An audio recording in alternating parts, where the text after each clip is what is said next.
நான் மட்டும் என்ன புதுசா சொல்ல போறேன், இது எல்லா லேடிஸும் ஃபீல் பண்ற ஒண்ணுதான். சண்டேனா எல்லா லேடிஸ்க்கும் பிஸியா தான் இருப்பாங்க. அவங்க ஃப்ரீயா இருக்கிற ஒரே இடம் அம்மா வீடு, இல்லைன்னா அம்மா வீட்டுக்கு வர டைம்.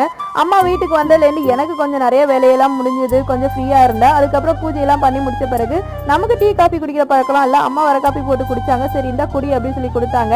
நமக்குன்னு சமைச்சு கொடுக்குற ஒரே ஜீவன் அம்மா மட்டும் தான். அதுக்கப்புறம் ஈவினிங் டைம்ல நானு அம்மா பாப்பா எல்லாரும் சேர்ந்து ஒன்னா கேம்லாம் விளையாண்டுட்டு இருந்தோம். ஜாலியா இருந்தது. பாப்பா அம்மா இது நல்லா இருக்குல்லம்மா, ஜாலியா இருக்குல்ல அப்படின்னு சொல்லிட்டு இருந்தா. எனக்குமே ரொம்ப ஃபீலிங்ஸ் சந்தோஷமா இருந்தது. அதுக்கப்புறம் நமக்கு ஒரு சமையல் செய்யணும்னா நம்ம ரொம்ப சோம்பேறித்தனம் பண்ணுவோம். அதுவே நமக்கு ஒருத்தவங்க செஞ்சு கொடுத்தா நமக்கு ஹாப்பியா இருக்கும். ரொம்ப நாள் ஆச்சு அடை தோசை சாப்பிட்டுன்னு சொல்லிட்டு அம்மா அன்னைக்கு மாவு அரைச்சு கொடுத்தாங்க. அடை தோசை செஞ்சு பாப்பாவுக்கு பிடிச்ச தக்காளி சட்னியை செஞ்சு 2 பேரும் சாப்பிட்டோம். ரொம்ப நல்லா இருந்தது. அதுக்கப்புறம் சண்டே அப்படிங்கறனால பாப்பாவுக்கு டான்ஸ் கிளாஸ் இருந்துச்சு. பாப்பா டான்ஸ் கிளாஸ் கூட்டு போயிட்டு ரிட்டர்ன் வரும்போது செம்ம மழை பெஞ்சிச்சு. மழை பெய்து வெயில் அடிக்குது. அம்மா ரொம்பவே கஷ்டப்பட்டாங்க மிளகா மல்லியை காய வைக்கிறதுக்காக. அதுக்கப்புறம் நெக்ஸ்ட் என்ன சமையல் வேலை தான். நெக்ஸ்ட் வீடியோல பார்க்கலாம். பை பை மை டியர் செல்லக்குட்டி.